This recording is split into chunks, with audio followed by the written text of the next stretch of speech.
Hello all, let's discuss Boyce normal form and the fourth normal form today.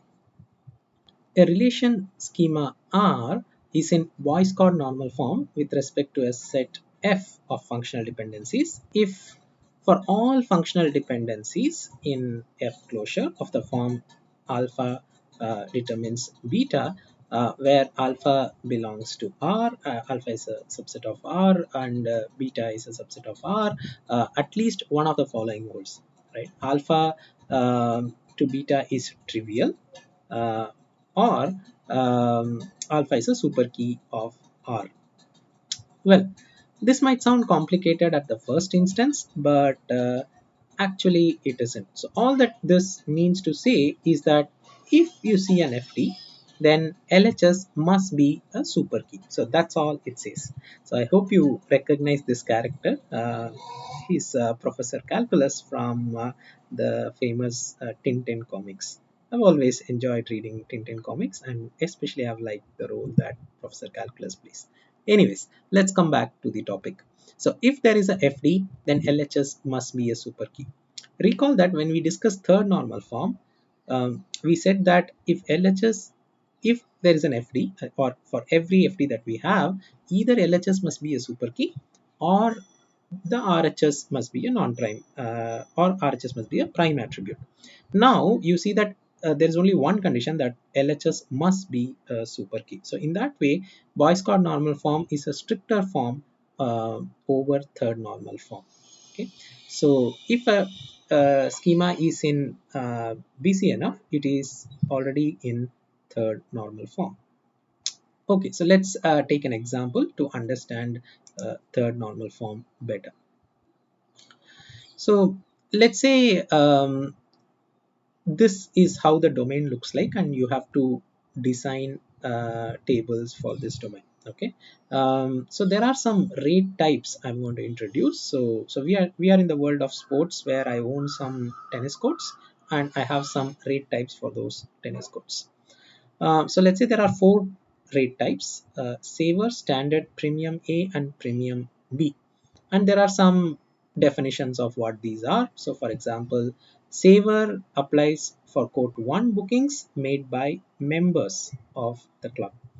Standard is for quote 1 bookings made by non-members of the club, and so on. So similarly, we have some conditions for premium A and premium B.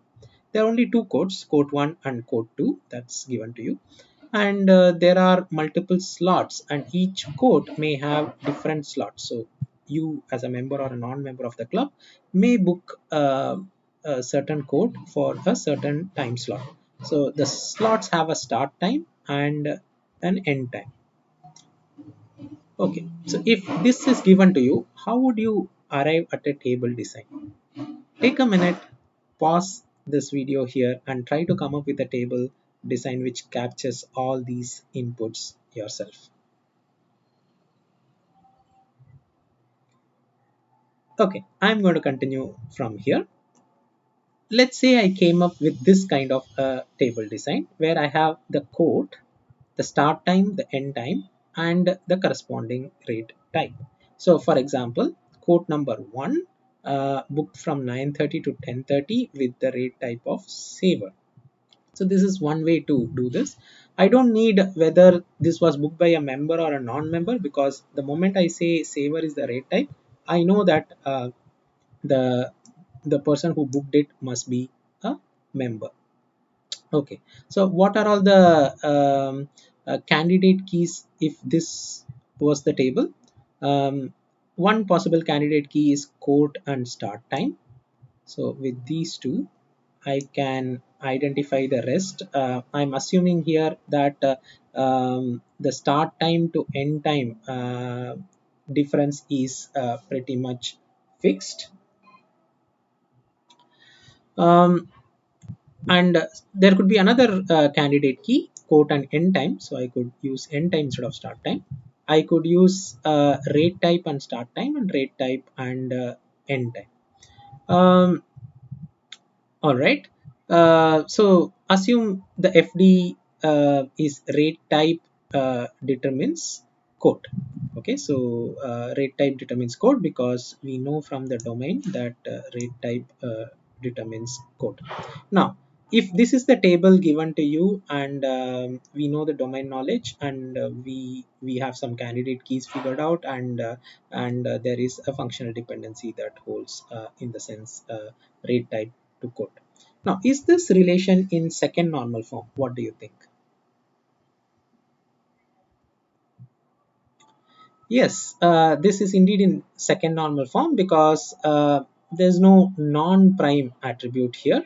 Everything is a prime attribute. So if you look at it, code, start time, end time, rate type, all of them become prime attributes. Since there are no non-prime attribute, yes, this is in second normal form.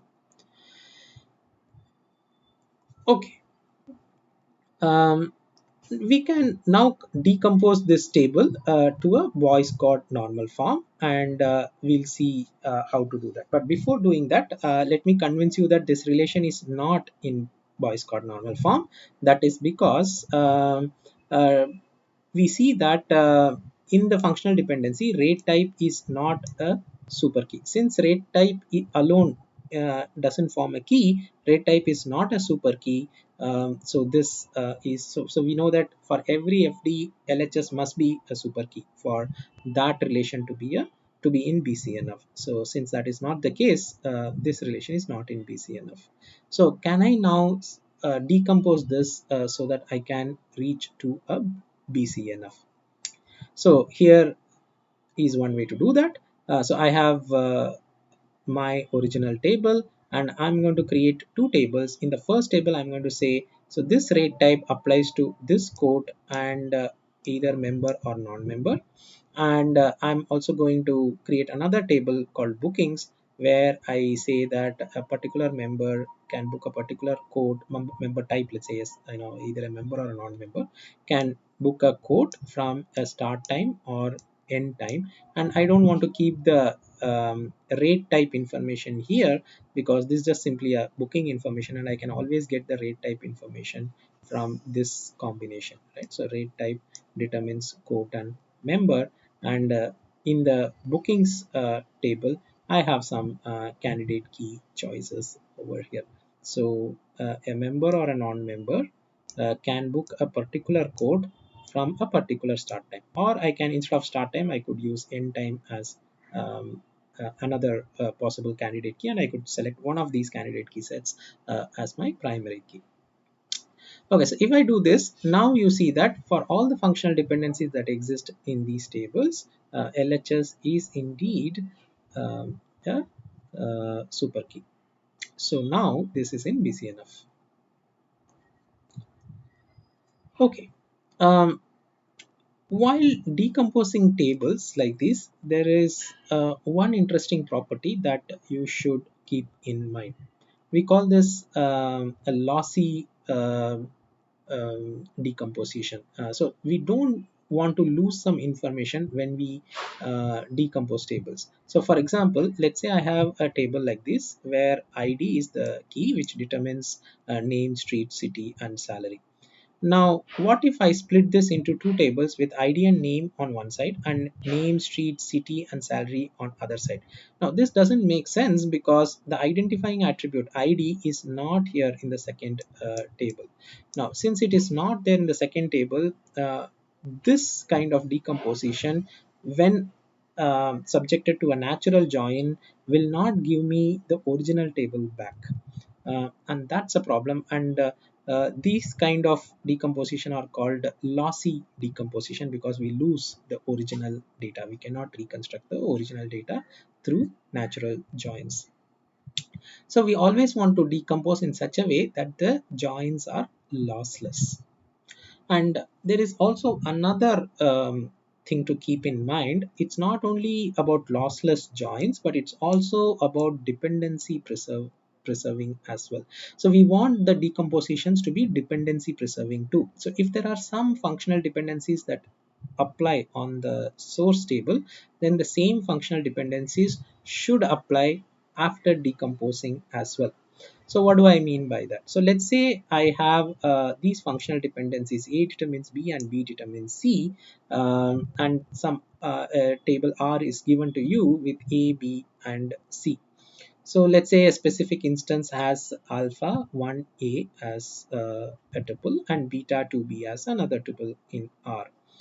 Now let's consider two tables R1 and R2, and let's say I split it as AB and BC. Now what happens if I do this? So if I take A and B, alpha 1 and beta 2 become part of R1, and what happens to R2? R2 would have 1A and 2B. So this is simply projection of A, B on R and projection of B and C on R for R2. Now what happens if I do a natural join on these two tables? So if I do a natural join, um, I get back alpha 1A and beta 2B, which is my original table R. So here we see that we have a lossless join. Now, do we also have a dependency preserving join? Let's take a look. So we say that A to B and B to C hold on this table R. Now what happens after decomposition? So R1 holds A to B and R2 preserves B to C. So now we see that both the functional dependencies are preserved. So put together, we still have all the functional dependencies that we originally had on R. Okay, so this is an example for lossless join and dependency preservation. Okay, so here is a question for you. This is from GATE CS 2001. Consider a schema R and functional dependencies A to B and C to D. Then the decomposition of R into R1 with A and B and R2 with C and D is what? Dependency preserving and lossless, or lossless but not dependency preserving, or what? Take a minute, pause the video here and think it out for yourself.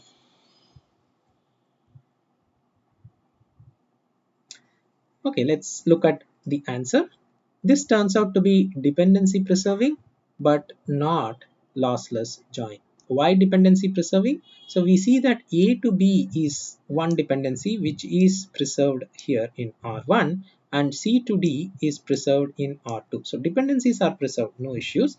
But can I do a natural join and get back A, B, C, D? So that is the question.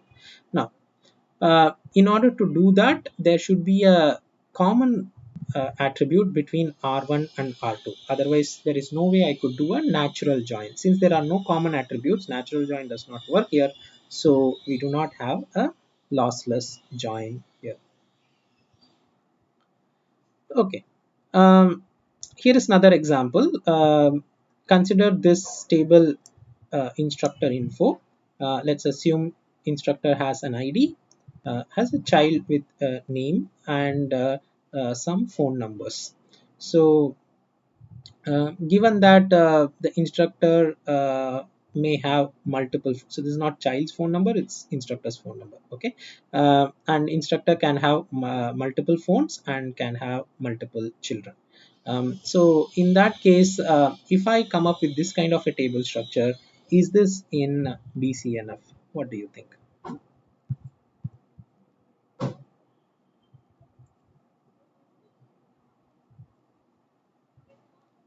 Please pause the video here and take a minute to think this out for yourself.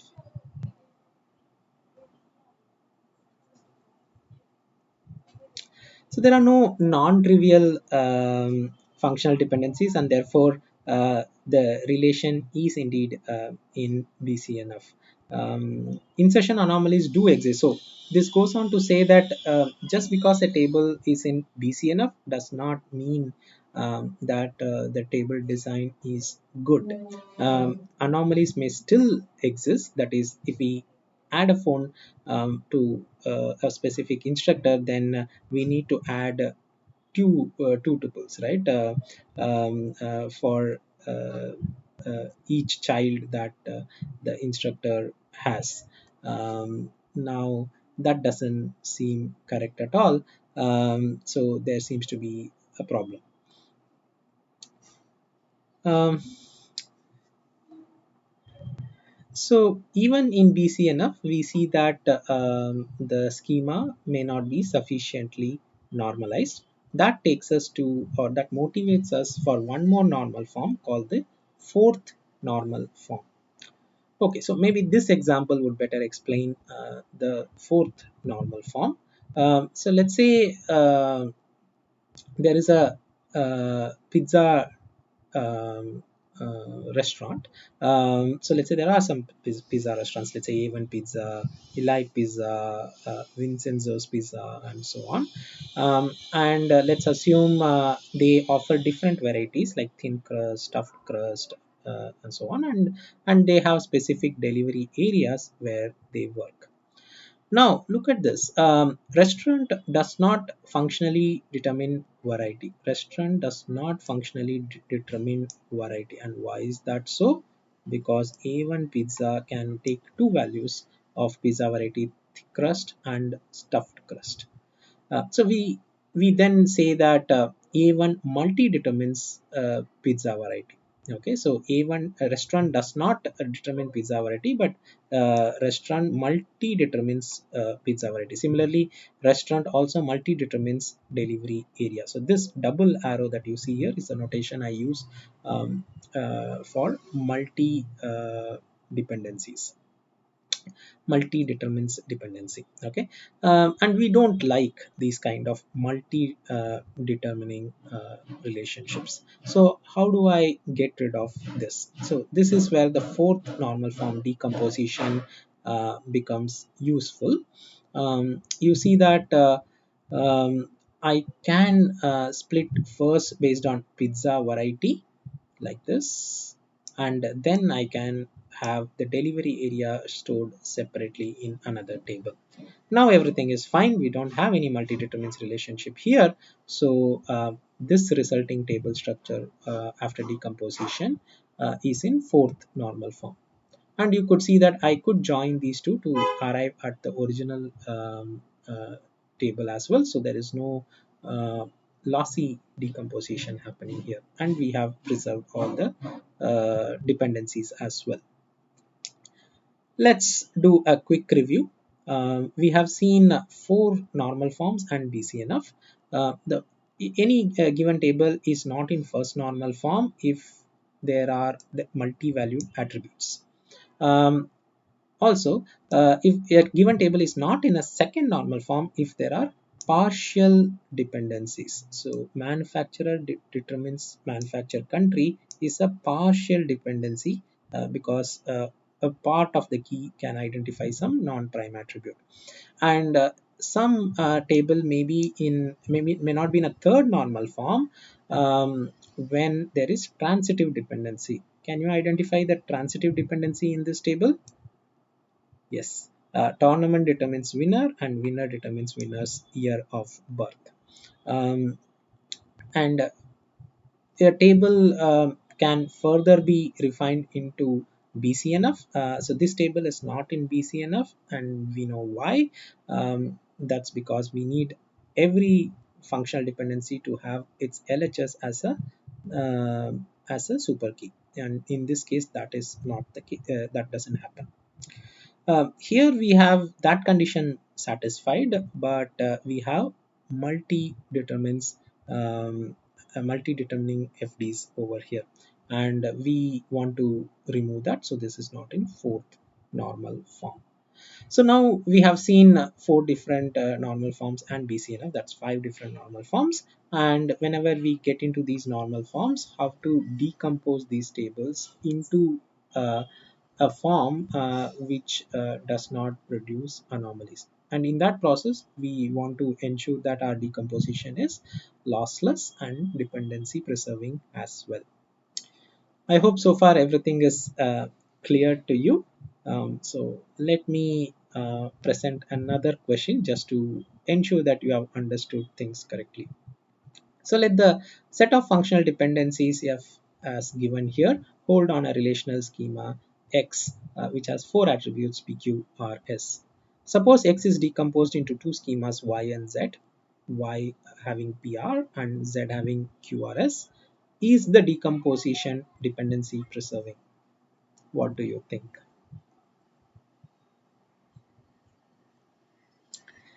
Okay, let's look at the answer. Y has PR, and this preserves the dependency R determines P, and Z has QRS. And this preserves the dependency QR determines S and S determines Q. Okay, so we see that hence the decomposition is dependency preserving. Why do I say so? That's because there are only 3 dependencies given to us, and we have ensured that after breaking them we have sufficient attributes to capture all the 3 dependencies across both the tables. Okay, let's take another question. Let the set of functional dependencies, it's the same set of functional dependencies and same set of decomposition. Now the question is the decomposition lossless on join? What do you think? Yes, so we can connect them on R, and if we connect them on R, things should work as long as R is a key. And luckily, we can see that R is a key. R is indeed a key. You can work it out by yourself. R happens to be a key, so the decomposition is indeed lossless. So here is another question. Is Y in BCNF and is Z in BCNF? So let's take these questions one after the other. So Y carries this functional dependency R to P, where R is a super key. So Y is in BCNF. That is easy. Now let's look at Z. Z has QRS and holds two functional dependencies, QR to S and S to Q. Now if you look at this, S is not a super key. Once again, I'm skipping the part of how to determine keys. Please go back to the lecture and see the part where I discuss how to determine keys. And if you determine the keys from these FDs, you will see that S is not a super key. So Z is not in BCNF. Okay. Um, so how did I figure out the keys? These are the functional dependencies, which leads to two candidate keys, RQ and RS. So these are the two candidate keys. So obviously S is not a super key. Um, um, and now is Z in third normal form? Now that I know the candidate keys, I can argue whether Z is in third normal form. Z is indeed in third normal form because we see that Q, R, and S, all 3 attributes. So there are only 3 attributes, Q, R, and S, and all 3 attributes are prime attributes. So since there is no non-prime attributes, there is no question of whether Z is or is not in third normal form. So you can tell that it is definitely in third normal form. Given all these things, can you now solve this question? Which of the following are true? Both Y and Z are in BCNF. Decomposition of X into Y and Z is dependency preserving and lossless. So if these 1 and 2 are given to you, which of these are correct? So sorry, 1 only, neither 1 or nor 2, both 1 and 2, 2 only. What do you think? Yeah, so this we saw that both Y and Z are in BCNF is not the case. We individually asked this question: is Y in BCNF? Yes, but is Z in BCNF? No. So one is false. But the decomposition of X into Y and Z is dependency preserving and is lossless because we have a key attribute among them. So we are good there. So answer D is correct. All right, I'll stop here. I hope this was useful to you. Thank you.